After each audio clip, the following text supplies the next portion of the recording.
भाभी ने मेरी चोरी पकड़ ली। दोस्तों, स्टोरी चालू करने से पहले मैं बोलना चाहती हूँ कि मुझे पेटीएम कर मुझे प्रोत्साहन दें और मुझे इससे बहुत ज़्यादा मदद मिलेगी। और दोस्तों, जिस किसी को भी मेरी और भी कहानियाँ सुननी हो तो मेरी वेबसाइट पर जाकर पढ़ सकते हैं। तो चलो मैं अब स्टोरी सुनाती हूँ। नमस्कार दोस्तों, मेरा नाम राज है। मैं रोहतक हरियाणा से हूँ। सम्मुख अपनी नई घटना लेकर हाजिर हूँ। पहले मैं एसआर के स्टोरी लवर का धन्यवाद करता हूँ, जिसके माध्यम से हम जैसे लेखक और पाठक अपनी बात शेयर कर सकते हैं बिना किसी समय के और बिना अपनी पहचान बताने के, साथ ही किसी और की पहचान बताए बिना भी अपनी बात रख सकते हैं। आज जो मैं अपनी कहानी लोगों को बताने जा रहा हूँ वो हमारे पड़ोस में रहने वाली एक औरत की है। उसे मैं अपनी नई भाभी कहूँ तो ज़्यादा सही रहेगा। नई इसीलिए कह रहा हूँ क्योंकि उन्होंने कुछ दिन पहले ही हमारे पड़ोस में नया घर बनाया है। इसके पहले वो लोग दिल्ली में रहते थे। फिर किसी कारण से उनके पति यानी कि मेरे भाई साहब की नौकरी छूट गई और वो लोग वापस अपने गांव में आ गए। भाभी के पास 2 बच्चे हैं। उनके पास एक लड़का है जो 3 साल का है, एक बेटी भी है। काफ़ी खुशहाल परिवार है। मेरे भाई साहब यानी कि भाभी के पति रोहतक में ही एक कंपनी में ड्राइवर की नौकरी करते हैं। भाई साहब सुबह 8 बजे घर से निकल जाते हैं और शाम को करीब 6 बजे के आसपास घर वापस आते हैं। रविवार को उनकी छुट्टी रहती थी। चूँकि नए नए पड़ोसी थे तो उनके घर में काफ़ी आना जाना होता था। इस मामले में औरतें ज़्यादा आगे होती हैं। पड़ोस में उनका आना जाना लगा रहता है। मेरी माँ भी अक्सर मेरी नई भाभी के यहाँ चली जाती थी और कभी भाभी हमारे घर पर आ जाती थी। अब मैं तो था ही कमीना इंसान, छिप छिप कर भाभी को देखता रहता था। भाभी का नाम मैं यहाँ पर नहीं बताना चाहता हूँ, फिर भी संबोधन के लिहाज में मैं उनको सरिता नाम दे रहा हूँ। उनकी हाइट करीब 5 फुट 4 इंच के करीब की थी। जब भी घर में पायल की आवाज़ होती थी तो मैं समझ जाता था कि सरिता भाभी आ चुकी हैं। मेरी माँ तो पायल नहीं पहनती थी, इसीलिए मुझे पता था कि सरिता भाभी के अलावा कोई और हो ही नहीं सकता। मैं भी उन्हें छिपकर देखने लगता और मैं कभी कभी उनको देखे बिना रहा नहीं जाता था। मैं अक्सर अपनी महिला मित्रों से मिलता रहता हूँ। रोहतक से दिल्ली और दिल्ली से रोहतक सफ़र करता रहता हूँ। इस सफ़र के दौरान खूब सारी मस्ती होती रहती है। मुझे घर से बाहर जाते देखकर भाभी कई बार पूछ लेती, कहाँ जाया करते हो, कहीं हमारी देवरानी से मिलने तो नहीं जा रहे। ऐसा बोलकर भाभी किया करती थी। वो मुझे छेड़ती रहती थी और मुझे भी अच्छा लगता था। भाभी के सामने तो मैं शरीफ सा लड़का था। उनके स्वभाव के बारे में ज़्यादा कुछ पता नहीं था मुझे, इसीलिए उनके सामने भोला सा बन जाता था। वो नहीं जानती थी कि मैं उनको देखकर कितनी ही बार। एक दिन भाभी हमारे घर पर कपड़े धोने के लिए आ गई। उस दिन उनकी कपड़े धोने की मशीन ख़राब हो गई थी। उन्होंने कपड़े का ढेर वहीं पर मेरे रूम के सामने रखा हुआ था। कुछ कपड़े डालकर वो चली गई, शायद और कपड़े लाने के लिए गई थी। मैंने देखा तो वो कहीं नहीं दिखी। फिर मैंने सोचा कि मैं भाभी की मज़े तो ज़रूर लूँगा। जब मैं उनके कपड़ों के पास पहुँचा तो वो वापस आते हुए भाभी ने मुझे देख लिया कि ये कुछ न कुछ करेगा। मैं हड़बड़ी में शर्मा कर वहाँ से सरक लिया। मैं घर से बाहर निकल गया था। मेरी फट रही थी। सोच रहा था कि आज तो चोरी पकड़ी गई। जब तक भाभी घर में रही मैं अपने घर के अंदर नहीं आया और बाहर ही मंडराता रहा। फिर जब वो कपड़े धोकर चली गई तब मैं अंदर गया। मैं सोच रहा था कि पता नहीं भाभी क्या करेंगी, पता नहीं मेरे बारे में क्या सोच रही होंगी। उसके बाद शाम को उठकर मैं बाहर घूमने के लिए चला गया। अब मैं भाभी के सामने नहीं आता था। मैं उनसे सामना होने से खुद को बचा लेता था।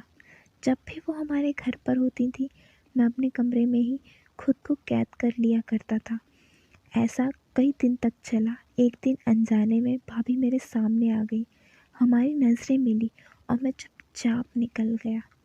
अब उन्होंने मुझे बात करना बंद कर दिया था। पहले तो वे सामने से आती थी तो हंसी मजाक तो हो जाता था, लेकिन अब ऐसा कुछ नहीं था। उन्होंने बात करना बिल्कुल बंद कर दिया था। अब मैं भी उनसे दूर ही रहने लगा था। एक दिन मैं अपनी मेल चेक कर रहा था। मेरी मेल में एक भाभी का मेल आया हुआ था। भाभी ने लिखा था कि उनको मेरी कहानी बहुत अच्छी लगी। वो कह रही थी कि मैं भी आपके ही शहर में रहती हूँ।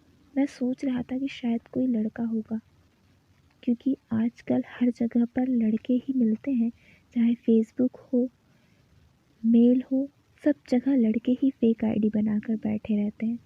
मेरे पास भी बहुत से फेक मेल आते हैं। फिर भी मैंने उससे बात करनी जारी रखी।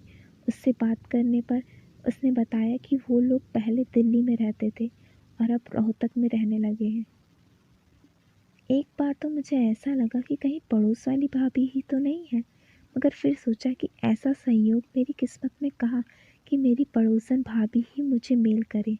फिर मैंने सोचा कि शायद कोई और होगी। उसके बाद मैं उनकी बातों में रुचि लेने लगा। मैंने उनसे बात की और उनके परिवार के बारे में पूछा। भाभी ने सब कुछ वही बताया जो मेरी पड़ोसन की भाभी के बारे में मैं जानता था। मैं हैरान था कि ऐसा कैसे हो सकता है। मेरी धड़कन बढ़ने लगी थी। उसके बाद भाभी मुझे मेरी फ़ोटो मांगने लगी। मैंने फ़ोटो तो उनको नहीं दी, लेकिन अपना व्हाट्सएप नंबर उनको ज़रूर दे दिया। कुछ देर के बाद मुझे मेरे फ़ोन पर व्हाट्सएप पर एक वीडियो कॉल आनी शुरू हो गई। मैंने सोचा कि यही वो भाभी है जिससे मैं मेल पर बात कर रहा था। मैंने अपने फ़ोन के कैमरे पर उंगली रख दी और उनकी कॉल रिसीव की। देखा तो मैं हैरान रह गया। ये तो मेरी पड़ोसन भाभी ही थी। फिर वो पूछने लगी, आप कितनी फ़ीस लेते हो? मैंने सोचा अगर अभी इनको सच बता दिया तो शायद भाभी मुझे देखते ही मना कर देंगी। इसीलिए मैंने उनको मना कर दिया कि अभी मेरे पास समय नहीं है, 1-2 महीने के बाद ही मिल पाऊँगा। वो बोली, अरे देवर जी, मुझे आपके बारे में सब पता है। मैंने हैरान होते हुए पूछा, क्या पता है आपको मेरे बारे में? वो बोली, मैं 2 साल से अज़ार की स्टोरी लवर पर कहानियाँ पढ़ रही हूँ। मुझे पता है कि आप मेरे पड़ोस में ही रहते हो। मैंने अपनी मेल आईडी देखी थी। मुझे तभी पता चल गया था। अब ये नाटक बंद करो और बताओ कि कब मिल रहे हो। मेरी फट रही थी। भाभी मेरे बारे में सब जानती थी, मगर साथ ही खुशी भी हो रही थी कि ये तो पास में ही काम बन गया। मैं तो खुश हो गया कि दीपक तले अंधेरा हो रहा था। मैंने कहा, भाभी आप कहो तो अभी आ जाता हूँ। वो बोली, नहीं, बाहर चलेंगे, वहाँ पर बिना किसी डर के मिल जा सकते हैं। मैंने कहा, आप इतनी चिंता ना करें, मैं आपसे सीधे तौर पर कभी बात नहीं करूँगा। जब भी आपसे बात होगी अब होटल के अंदर ही होगी। वो भी आश्वासन हो गई। वो बोली, ठीक है, तो फिर बुधवार को मिलते हैं। मुझे होटल का नाम और पता बता देना। इतनी बात करके भाभी ऑफलाइन हो गई। मैंने सोमवार के दिन ही भाभी को होटल का नाम और पता मेल कर दिया। वो बोली, ये भी बता दो कि पैसे कितने लोगे? मैंने कहा, मुझे पैसों की कोई ज़रूरत नहीं है। भाभी ने कहा, नहीं, ऐसे नहीं, अगर पैसे नहीं ले रहे हो फिर रहने देते हैं, मुझे नहीं मिलना। मैंने कहा, ठीक है, जो आपका मन करे वो दे देना।